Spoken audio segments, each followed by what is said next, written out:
오늘은 우리가 망우리 공원에 대해서 알아볼 건데요. 이 망우리는 중랑구에 있어요. 우리나라의 근현대사를 공부하려면 요 망우리를 공부하면 다 나와. 김영식이라는 분이 그와 나 사이를 걷다라는 책이 있어요. 직접 그 후손들을 만난다든지 이렇게 해가지고 인터넷에 떠돌지 않는 자료들, 생생한 그 자료들이 있는 책이에요. 그래서 이 책을 사서 한번 읽으시면 좋아요. 근데 너무 인물이 많아가지고 헷갈리. 어쨌든 이 망우리에 대해서 우리가 같이 공부를 좀 해보도록 하겠습니다. 망우리 동영상 한번 볼게요.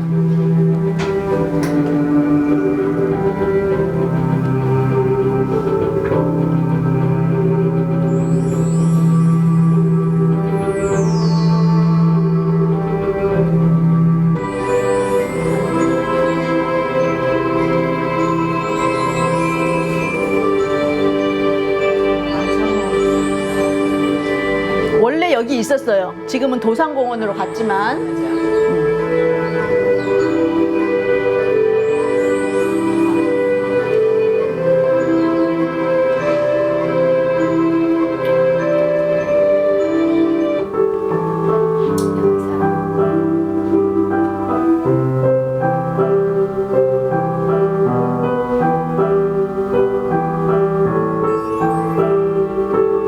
유네스코에 등재됐대요.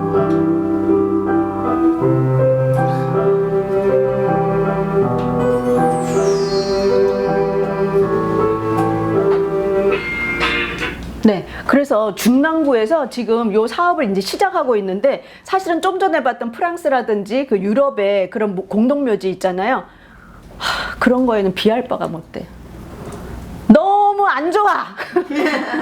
그래서 우리가 할 게 많아요. 답사를 가봤는데 너무 가슴 아파요. 진짜 인생의 허무함 이런 게 막 느껴져. 그리고 유명하다는 사람 묘도 막 묘인지 뭔지 모를 정도로 돼 있는 경우가 참 많습니다. 그래서 정말 후손이 중요하구나, 그리고 기억해야 되는 우리들의 그 의무가 있구나 하는 걸 많이 느낀 그런 답사였습니다.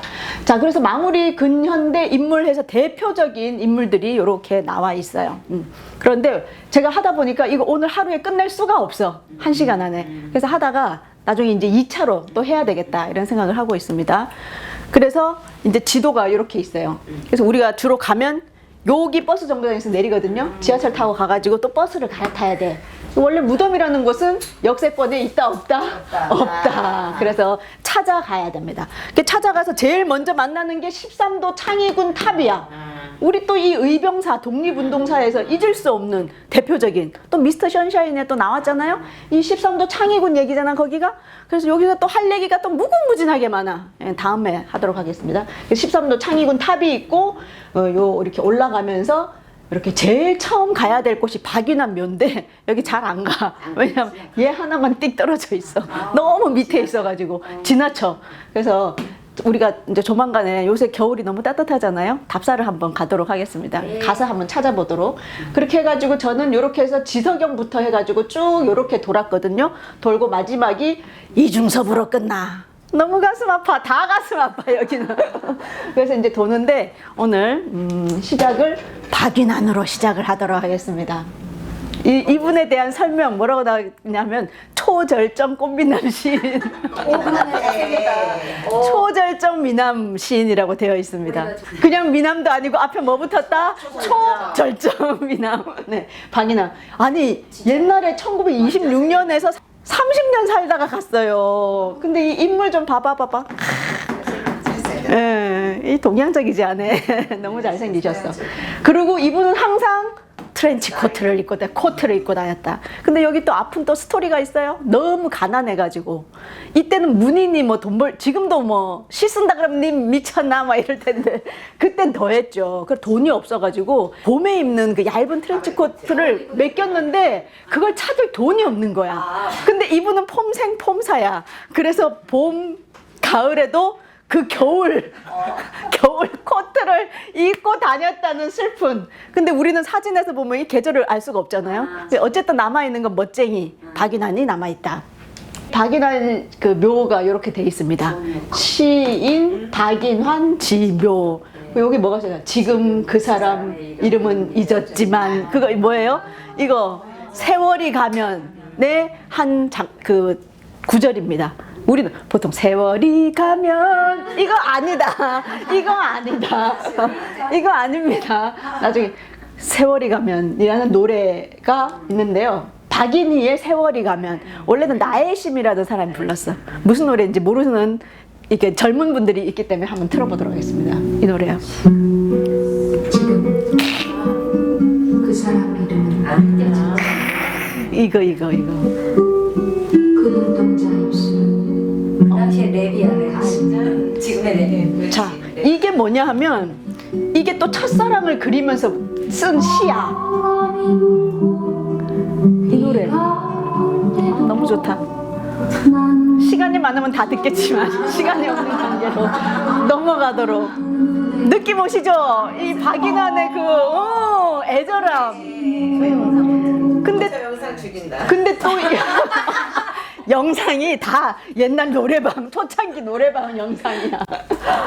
이게 또 아픈 스토리가 있어요. 이 세월이 가면이라는 시를 쓰기 전날에 어디를 갔다 왔느냐? 첫사랑이 죽었어. 어디에 묻혔어? 망우리에 묻혔어. 그 첫사랑의 묘를 찾아갔어요. 근데 이 시를 죽은 그 해에 이 시를 썼거든요. 그러니까 느낌이 있었던 것 같아. 그래서 묘에 가서 부인이 있었습니다. 이 박인환이. 남자들은 다 있었어. 남자들은 다 그래. 남자들은 다 그래. 마음속에 품었던 그 여인이 망우리 묘지에 있었어요. 그리고 그 묘지에 찾아간 다음에 요 시를 쓴 거예요. 근데 또 시를 어디서 썼느냐? 그때 명동에서 이 사람 한번 뜨면 다들 와 하던 그런 시절이에요. 명동이 최고의 그런 문화예술인들이 많았는데 거기에 은성이라는 술집이 있었어. 요 은성 술집 주인이 누구였냐? 최불암의 어머니였어요. 와우. 뭐 그래. 이게 다 연결이 돼.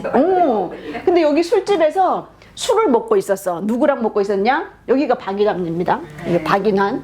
모자 쓰고 양복 쫙 빼입고. 이분이 누구냐? 이진섭이라는 작곡자. 이진섭. 이 사람이 누구냐? 박태진. 시인 박태진이야. 이 절친들, 친구들을 이 당시에 친구들 찍어 넣으면 다 이제 인물들이 되는 거죠. 그래서 이 이진섭이랑 여기 박인환이랑 그 당시에 나혜심 가수 유명한 나혜심 씨하고 같이 모여가지고 술을 먹고 있었어. 술을 먹고 있는데 이제 친구들이 나혜심 씨한테 노래 한 자리 좀 불러라 막 이러니까 또 다른 사람들이 아니 이런 유명한 가수를 어디 술집에서 노래를 부르게 하냐 막 자기 옥신각신 하고 있었어. 그때 다 혼자 어제 첫사랑 무덤도 갔다 왔겠다 삘 받은 거지. 그래서 세월이 가면 그 사람 이름은 잊었지만 그대의 입술은 남아있고 어쩌고저쩌고 시를 확 쓴 거예요. 그 자리에서 썼더니 이 옆에 있던 이진섭이가 니 뭐하노? 이러고 이제 딱 본 거야.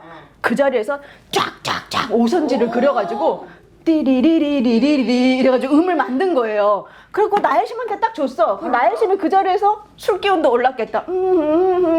해서 그대로 불렀어. 그리고 사람들이 다들 너무 좋다 이렇게 된 거야 이 술집에서.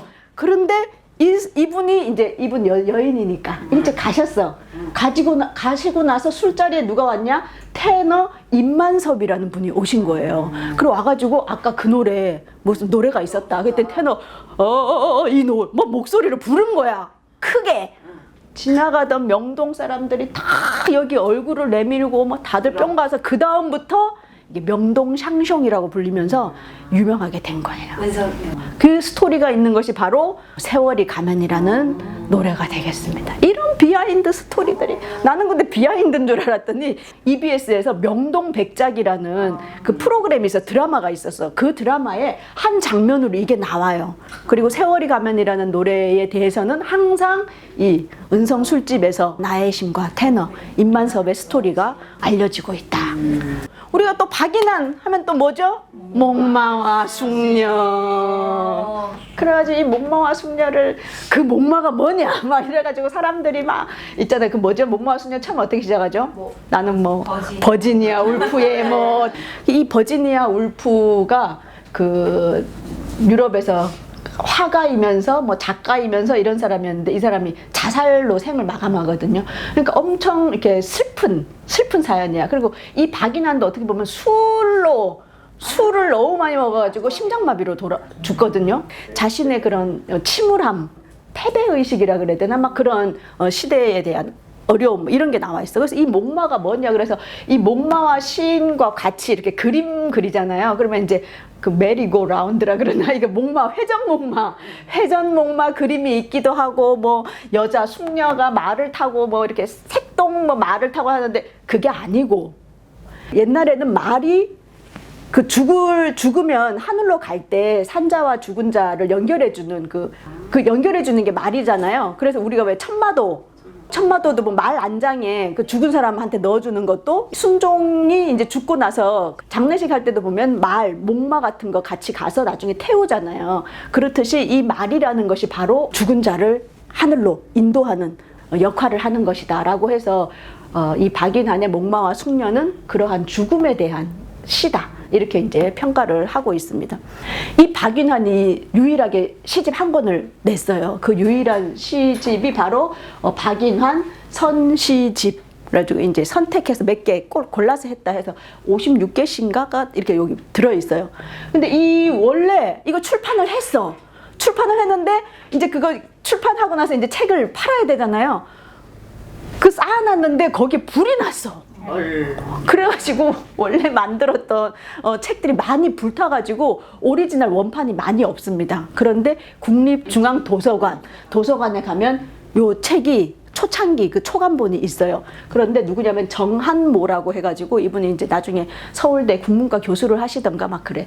그분이 직접 박인환한테 받은 거야. 사인해갖고 정한모 아형 이래가지고 그 동년배를 높이 부르는 말이 아형이래요. 그리고 아형하고 박인환 이렇게 사인이 쫙 돼 있는 책이 국립중앙도서관에 있어서 박인환의 순결을 느끼고 싶으신 분은 가서 이제 대여해가지고 이렇게 한번 비벼보시면 됩니다. 이 시집의 대부분의 이 시들이 다 남겨져 있습니다.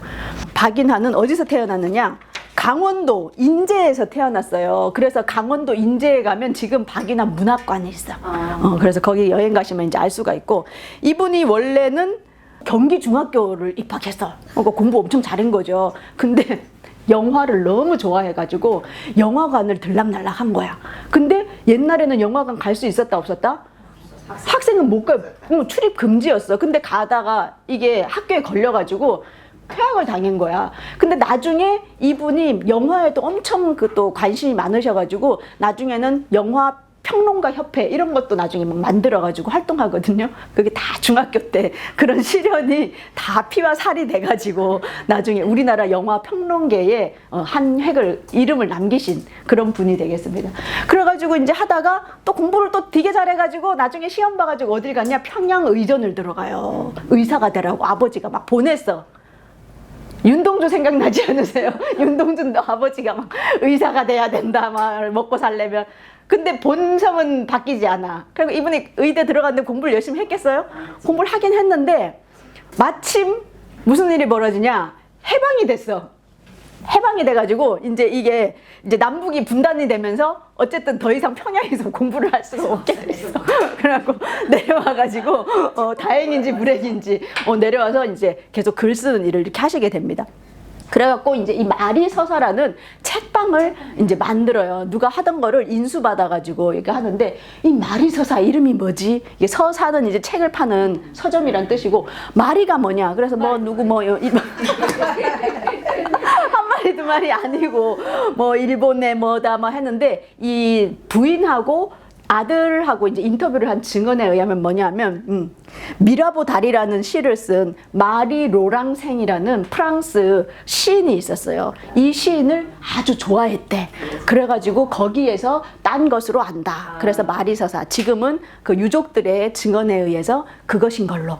그래서 어쨌든 이 마리서사라는 책방을 만들어가지고 이분이 이 또 박인환이 책에 대한 집착, 그 사랑, 이게 너무 심했대요. 그래갖고 막 셀로판 테이프 같은 걸로 책을 막 다 싸고 다니고 막 집에 책 많이 갖다 놓고 이렇게 했대. 그래갖고 집에 있던 책을 여기다 그냥 갖다 놓은 거야. 갖다 놓고 이 사람의 책을 많이 팔았게요? 못 팔았게요? 그냥 아지트야. 그 옛날에 이 시대의 시를 쓸 수 없는, 향유할 수 없는 그 엄청 격동의 그 세월의 시인들의 가슴이 얼마나 뜨겁고 막 암울했겠어요. 그러니까 이제 술 좋아하고 시 좋아하고 현실 부적응자들 여기 다 모여가지고 했겠죠. 유명한 사람들 여기 다 모였어. 김수영, 김수영 그런 분이라든지 막 그 당시에 유명하던 사람들 여기 다 모여가지고 했던 곳이 마리서사예요.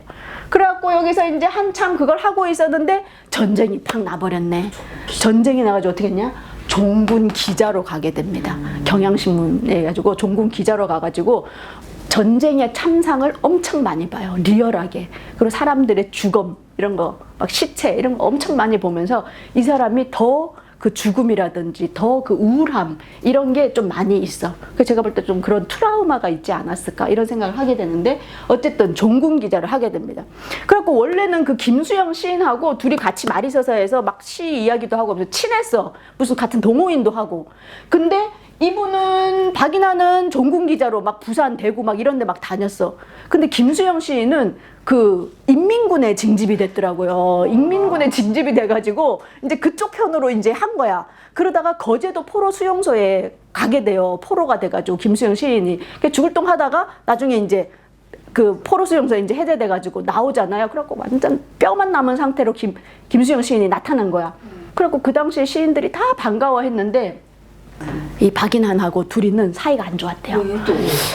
왜 그랬을까? 뭐 서로 이렇게 우리 한국군에서 있었던 종군 기자로 있었던 이 박인환하고 또 뭐 거기 있었던 거, 그 다음에 서로 시를 비판했어.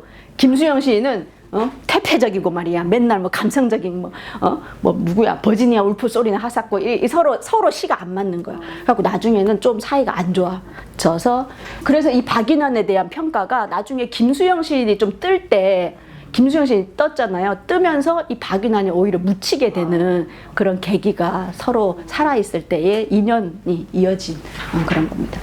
그런데 이제 나중에 이 사람이 해운 회사에 취직해요. 해운 회사에 취직하게 되는데 이 해운 회사가 나중에 우리가 또 다음 주쯤 할 것 같은데 이중섭 화가 있잖아요. 이중섭이가 일본에 잠깐 가잖아요. 일본에 잠깐 가서 일주일인가 가족들을 만나고 다시 돌아오잖아. 그때 그 배를 해준 사람이 이 박인환이가 연결해줘가지고 이렇게 가게 되는 거야. 여기 마무리에 있는 사람 다 연결돼 있어. 뗄래야 뗄 수 없어. 그리고 어쨌든 해운회사에 가가지고 배를 탔어요. 배를 타가지고 이 배가 어디를 가는 배였냐면 미국 가는 배였어. 그리고 미국을 가. 박인환이 미국 가서 여러 개를 구경하고 이제 돌아와가지고 19일간의 아메리카라는 그런 책도 여행기도 쓰고 아메리카 시초라는 시도 쓰고 이렇게 해가지고 미국을 돌고 나서 그 시도 쓰게 됩니다. 그런 우여곡절이 많아. 종군 기자해, 서점 주인해, 그 다음에 뭐 배도 타. 그 당시에 배가 쉽지 않았겠죠. 배 타, 미국 가, 뭐 하여튼 그랬어. 결혼을 하게 됩니다. 결혼을 하는데 이렇게 말쑥하게 차려입고.